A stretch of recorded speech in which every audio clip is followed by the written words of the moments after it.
IIT Delhi आज अपना 51वां दीक्षांत समारोह मना रहा है। समारोह का आयोजन फिजिकल, इन पर्सन और हाइब्रिड मोड में हुआ, जिसमें प्रधानमंत्री मोदी भी वर्चुअल तौर पर शामिल हुए और छात्रों को संबोधित किया। प्रधानमंत्री ने छात्रों को आगे आकर देश के लिए नए नए इनोवेशन करने का आह्वान किया। पीएम मोदी ने कहा है कि कोरोना काल ने बहुत कुछ बदल दिया है। इस संकट के समय में हमें नई सोच की जरूरत है। छात्रों के पास आज तकनीक सीखने का मौका है। कृषि और स्पेस क्षेत्र में भी नई संभावनाएं सामने आ रही हैं। प्रधानमंत्री ने छात्रों से कहा कि आपका मकसद समाज को आगे ले जाना और उसकी भलाई होनी चाहिए। नई शताब्दी में नए संकल्प और नए कानून होने चाहिए। साथ ही उन्होंने कहा कि बीपीओ सेक्टर में कई बदलाव हुए हैं, जिससे नई संभावनाएं सामने आई हैं। आज स्टार्टअप को अनेक प्रकार की मदद दी जा रही है। 3 साल के लिए डेबिट एक्सपेंशन दिया जा रहा है। प्रधानमंत्री ने छात्रों को फोकस ऑन क्वालिटी का मंत्र भी दिया।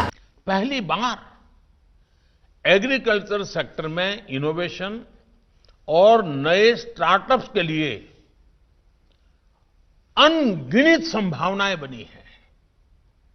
पहली बार स्पेस सेक्टर में प्राइवेट इन्वेस्टमेंट के रास्ते खुले हैं।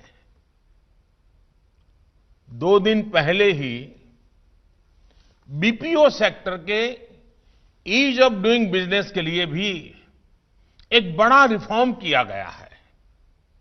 सरकार ने other services provider OSP guidelines को एकदम सिंप्लीफाई कर दिया है। करीब करीब सारे रिस्ट्रिक्शन हटा दिए हैं। एक प्रकार से सरकार अब की मौजूदगी महसूस नहीं होगी। हर एक पर भरोसा किया गया है। इससे बीपीओ इंडस्ट्रीज के लिए कंप्लायंसेस का जो बर्डन रहता है, भांति भांति के बंधन रहते हैं, सब कुछ कम हो जाएगा।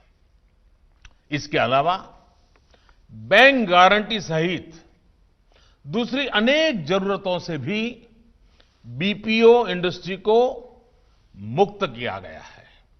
इतना ही नहीं, ऐसे प्रावधान जो टेक इंडस्ट्री को वर्क फ्रॉम होम या फिर वर्क फ्रॉम एनीवेयर जैसी सुविधाओं से जो कानून रोकते थे, उन कानूनों को भी हटा दिया गया है। ये देश के आईटी सेक्टर को ग्लोबली और कॉम्पिटिटिव बनाएगा और आप जैसे यंग टैलेंट को और ज्यादा मौके देगा। साथियों, आज देश में आपकी एक एक जरूरतों को समझते हुए भविष्य की आवश्यकताओं को समझते हुए एक के बाद एक निर्णय लिए जा रहे हैं।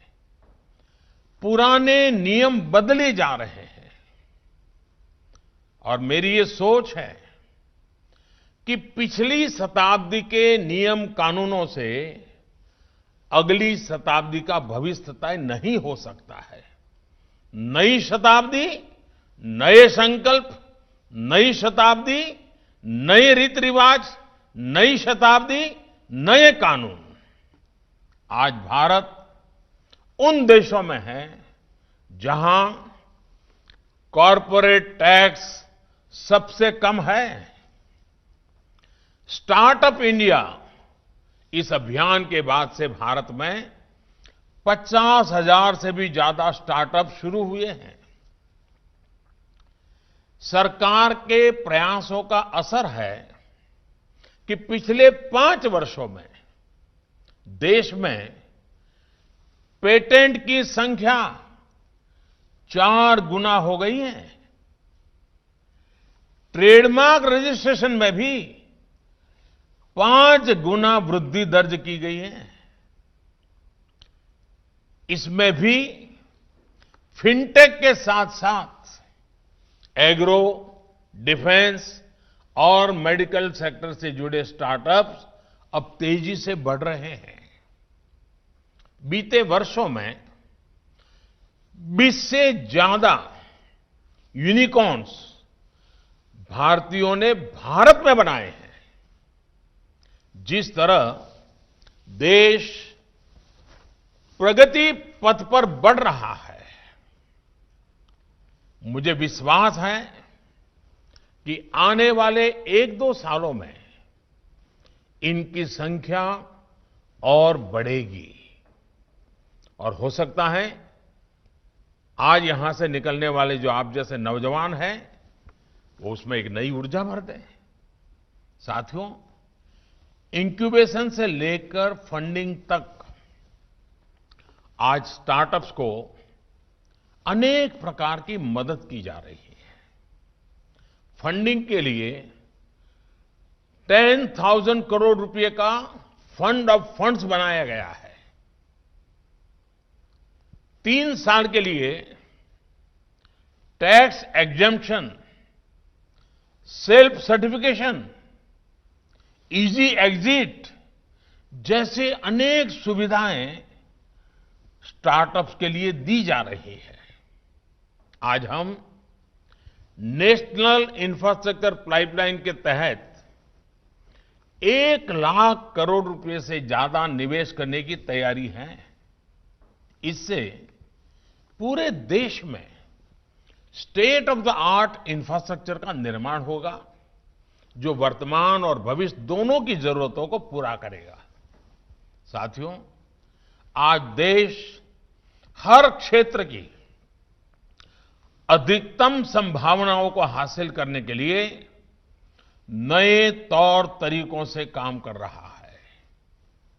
आप जब यहां से जाएंगे, नई जगह पर काम करेंगे, तो आपको भी एक नए मंत्र को लेकर काम करना होगा।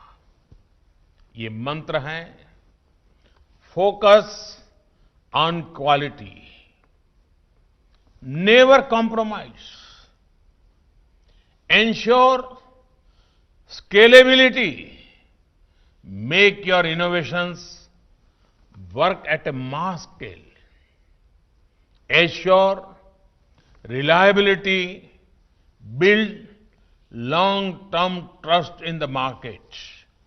आपके गुरुजनों ने जो आपको शिक्षा दी है, दीक्षा दी है, वो आपको जीवन में सफल होने के लिए डगर डगर पर काम आए। और जहां तक भारत सरकार का सवाल है, भारत गर्व के साथ अपनी डेमोग्राफी के लिए गर्व करता है और हमारी डेमोग्राफी जब आईआईटीएन से भरी हुई हो तब वो दुनिया में भी वैल्यू एडिशन करती हैं। ये सामर्थ्य के साथ आज एक नई जीवन यात्रा का प्रारंभ कर रहे हैं। मेरी तरफ से आपको, आपके परिवारजनों को, आपके गुरुजनों को बहुत ही धन्यवाद के साथ मैं मेरी वाणी को विराम देता हूं। बहुत बहुत शुभकामनाएं।